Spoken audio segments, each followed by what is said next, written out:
नमस्कार, आप देख रहे हैं न्यूज 24x7 इंडिया। मैं हूं आपके साथ सपना मदेशिया। चलिए शुरुआत करते हैं आज की कुछ खास खबरों से।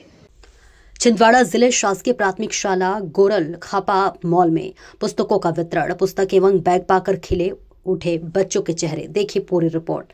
दरअसल गोलर खापा बाल परसिया जनपद शिक्षा केंद्र के अंतर्गत आने वाला जन शिक्षा केंद्र मोरडोगरी के अंतर्गत आने वाला शासकीय प्राथमिक शाला डोंगर खापा मॉल में बच्चों को दी गई पुस्तकें, साथ ही प्राथमिक शाला के प्रधान पाठक श्री निश्चल ब्रज के सहयोग से बच्चों को बांटे गए बैग। उक्त कार्यक्रम में मुख्य अतिथि राष्ट्रीय स्वयं सेवक संघ के जिला प्रचारक श्री अजय शुक्ला के हस्ते बैग एवं पुस्तकों का वितरण करवाया गया। बैग और पुस्तक पाकर रखेल उठे बच्चों के चेहरे। उक्त कार्यक्रम में जिला प्रचारक केंद्र परासिया श्री शुक्ला ने अपने उद्बोधन में कहा कि जब हम स्कूल जाया करते थे तब हमारे पास ऐसे बैग नहीं हुआ करते थे।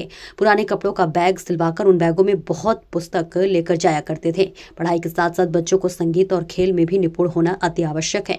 उक्त कार्यक्रम में किशोर राठौर जिला कार्यवाहक परासिया, रवि विश्वकर्मा जिला पर्यावरण प्रमुख, अटल मालवी नगर कार्यवाहक परासिया, पूर्व भाजपा मंडल अध्यक्ष एवं वरिष्ठ भाजपा नेता कमलेश धुर्वे, भाजपा नेता जनार्दन सरियाम, नीमकोही हेमंत सिंह चौहान, शाला प्रबंधन समिति के अध्यक्ष दिनेश घोगरकारा, नरेश इवतनाती, अनिल परतेती, जाकिर कादरी, सुभाष पवार, चंद्रशेखर साहू, रानी सुधा सिंह और प्रतिभा बोरकर आंगनबाड़ी कार्यकर्ता सहित ग्रामीण उपस्थित रहे।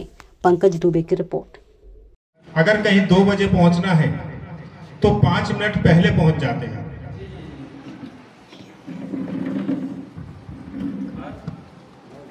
अनुशासन, हम स्वयं अपने आप में इतना अनुशासन कि कहीं भी समय पे 5 मिनट पहले पहुंच जाते हैं, तो वही अनुशासन हमें राष्ट्रीय स्वयंसेवक संघ से सीखने को मिलता है। तो इसी में निवेदन करूंगा अजय शुक्ला जी से, कृपया जो। लेकिन विद्यालय से अभी प्रवेश उत्सव भी मनाया जा रहा है सभी स्कूलों में, उससे हट के थोड़ा सा ये कार्यक्रम है। तो निश्चित रूप से हमको, जब हम यहाँ पर बच्चों को बैग वितरित कर रहे थे, तो हमको हमारा बचपन ध्यान में आ गया।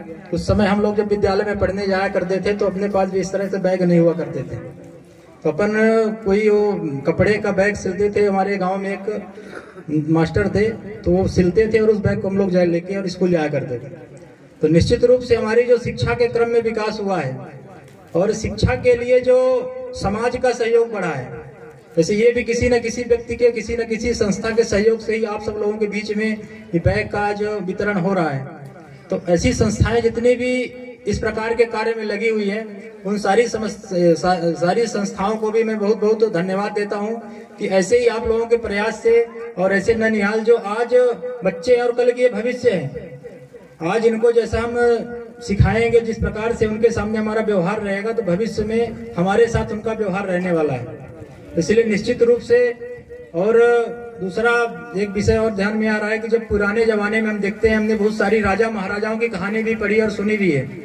उस समय जब राजा महाराजा के यहाँ जब उनके संतान रहते थे, उनके बालक या बालिका हुआ करती थी, तो उनको हर क्षेत्र में निपुण बनाते थे। उनको युद्ध कौशल में भी मजबूत बनाते थे, घुड़सवारी में भी मजबूत बनाते थे, और शिक्षा के क्षेत्र में, धर्म के क्षेत्र में, सभी क्षेत्र में उनके लिए वो प्रयासरत रहते थे। और उसके लिए किस प्रकार के व्यवस्था उनको चाहिए, किस प्रकार उनको ट्रेनिंग देने वाला व्यक्ति चाहिए, उसके लिए भी वो योजना बनाते थे। लेकिन उसमें से एक बात हमको ध्यान में भी आई कि उस समय जब वो अपनी प्रजा को दान करवाते थे, जब उनके यहाँ कोई ऐसा आयोजन हुआ करता था, बड़े आयोजन करते थे, कोई उत्सव, कोई त्योहार हुआ करता था, तो उस समय जब वो पूरे प्रजा को बुलाते थे एक स्थान पे और जब वो दान का वितरण करते थे, तो जब उनके घर में एक छोटा सा बालक रहता था या बालिका रहती थी, जिसको राजा महाराजा या रानी कुछ भी बोल सकते हैं अपन, उनके माध्यम से दान करवाते थे। उससे हमको बहुत बड़ी सीख मिलती है कि हम बच्चों को भी इस प्रकार से उनको प्रेरित करें कि अगर हमारे पास भी हमसे ज्यादा व्यवस्थाएं हैं, अगर हम व्यवस्था करने के लायक हैं कि हम 2-4 बच्चों को अपने माध्यम से हम बैग वितरित कर सकते हैं, हम संपन्न हैं, हम इतना कर सकते हैं, हम अपने माध्यम से 2-4 बच्चों को कुछ पुस्तकें वितरित कर सकते हैं, उनके लिए हम गणवेश व्यवस्था कर सकते हैं, तो हमको भी इस तरह से प्रयास और प्रयोग करने चाहिए। ऐसा नहीं है